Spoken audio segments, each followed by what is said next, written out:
ready for the easiest deep study ever? We're going to look at one Bible verse together, and literally all you'll need is your Bible, some paper, and something to write with. So go grab those things, go grab a cozy drink, and meet me back here. We're going to look at Isaiah 26 verse 3 and see what God has to say about this timely subject of perfect peace.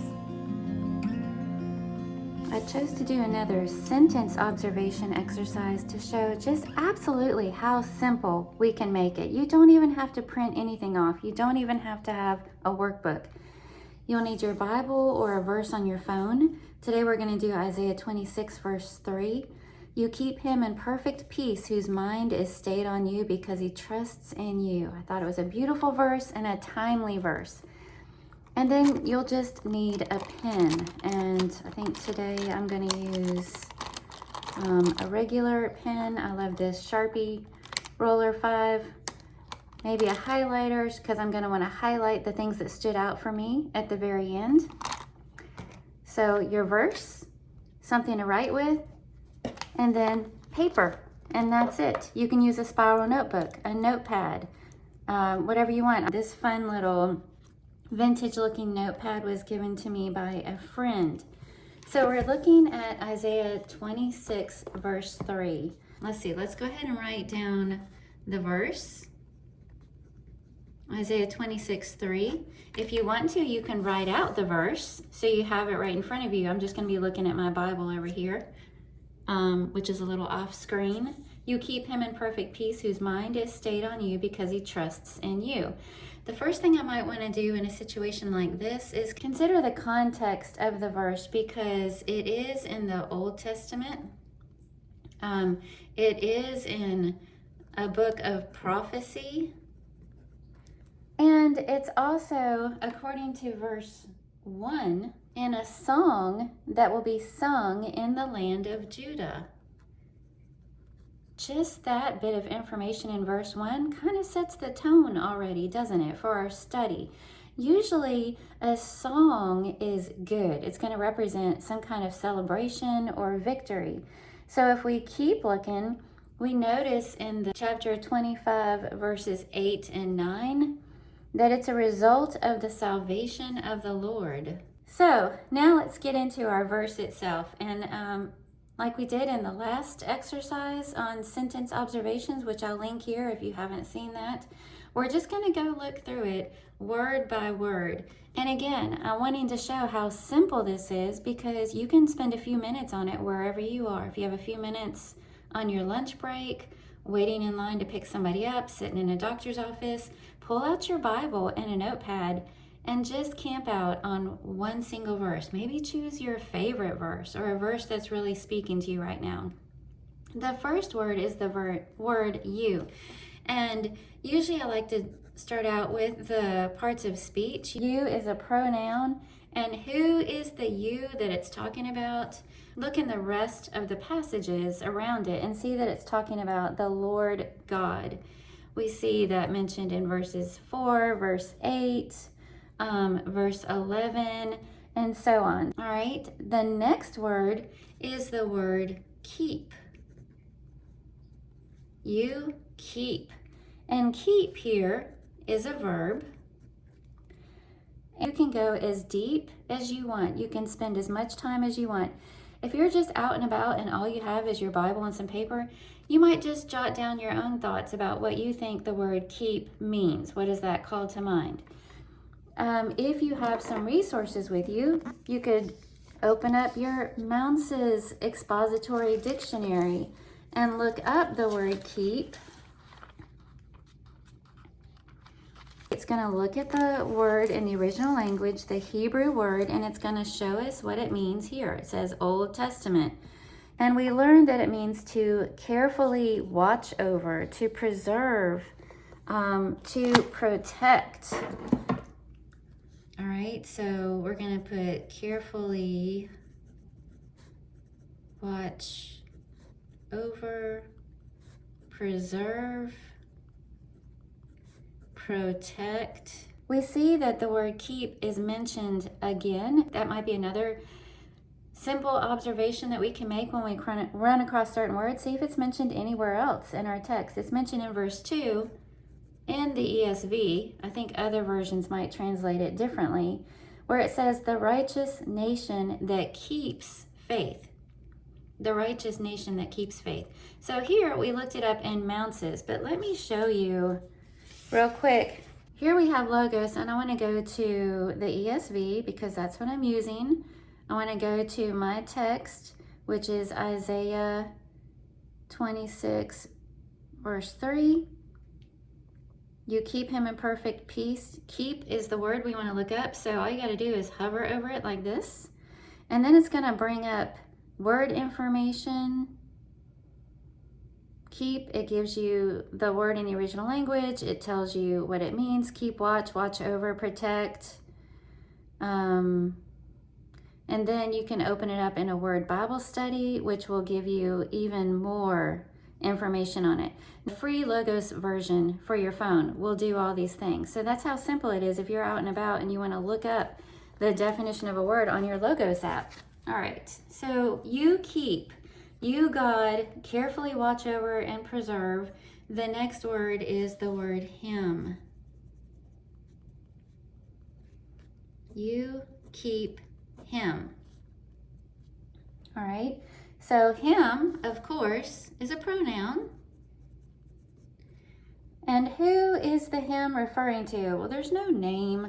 There's no specific individual except for the description of it's the one whose mind is stayed on the Lord. And he goes on to talk about in verses 7 and 8, the righteous. You might put, see the righteous.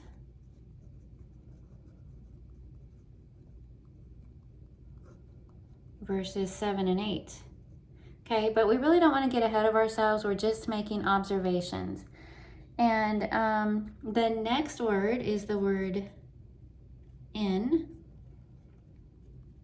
You keep him in. A very simple word. There's not much to say about it except that it's a preposition.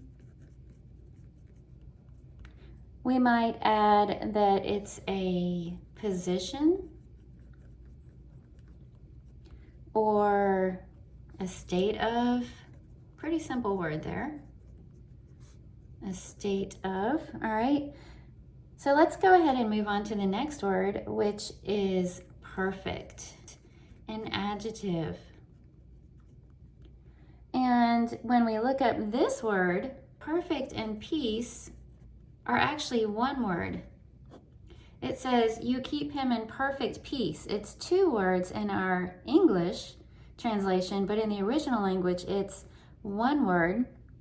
And you might not be surprised to learn it's the word shalom.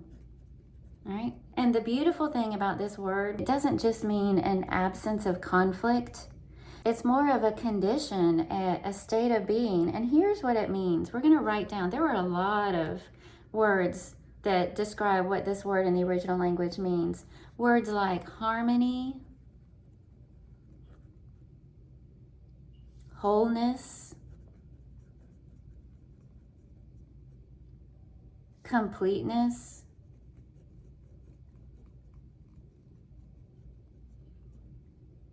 well-being,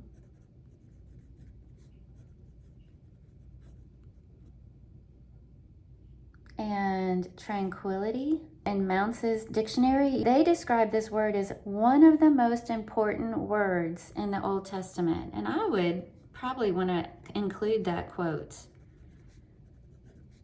And then just put a little Mounce's note over here so I'll remember where I read that. Okay, so already, aren't you kind of feeling this sink into your heart and soak into your soul a little bit? There's more to note about this perfect peace, though, if we want to spend a little bit more time on there. Who is it from? It's not something we provide for ourselves, but it's from God. You keep. It's from God. And also, does this word appear anywhere else? It also appears in verse 12. Verse 12 says, "O Lord, you will ordain peace for us." All right, that kind of confirms our observation here that it comes from God, doesn't it? Okay, the next word is the word whose. You keep him in perfect peace, whose. That is a possessive pronoun, and whose refers to the him that we looked at earlier, him up here, whose mind. Here is a direct object, and mind, if we were to look that up in Mounce's or Logos, means inclination. Isn't that interesting? Inclination or tendency.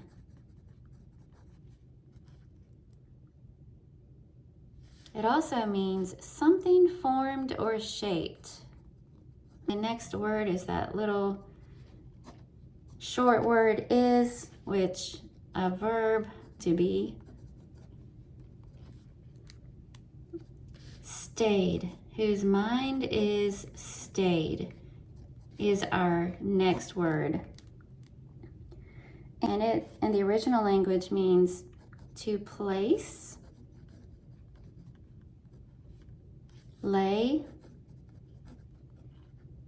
prop up,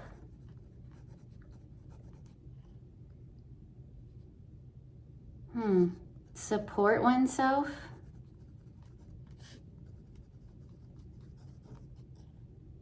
sustain, whose mind is stayed, whose inclination or tendency is supported by or propped up on. And we might also add another observation about the word stayed is that it describes the mind, that previous word that we already looked at. Okay, on is the next word, a preposition. And then we're back to the word you, whose mind is stayed on you. You could just put see observations, because we've already made some observations. And the next word is because. Explains the cause or reason, right? We know that the word because links two clauses together, okay? Because he, another pronoun, the one whose mind is stayed on the Lord, trusts. The next word is trusts. Okay, a verb, it means a confidence. It means feel secure. It means to rely, to depend. And then Mounce describes it with the sense of being completely confident and feeling utterly safe.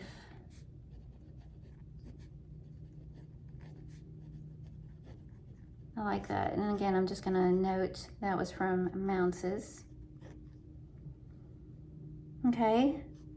And then we have in, a preposition. We might just put location of that trust. The last word of our verse. You. Back to Lord God. It starts and ends with God, doesn't it? Lord God, who one trusts in, to whom one trusts.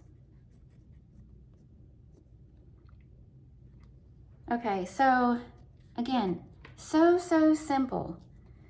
And I'm intentionally, just writing normal. Obviously, I don't do anything fancy. I don't have fancy handwriting. I just wanted to show you how simple it is. And you can look at each of these individual words, make simple observations. What part of speech is it? What does that word mean in the original language? Is it found anywhere else in context? You could also draw things. That would be fun. Draw things around your paper or draw pictures of that might represent that word. You could draw the word as you're camping out on each verse. It is so simple to go deep, and all you need is something to write on, something to write with, and a Bible verse.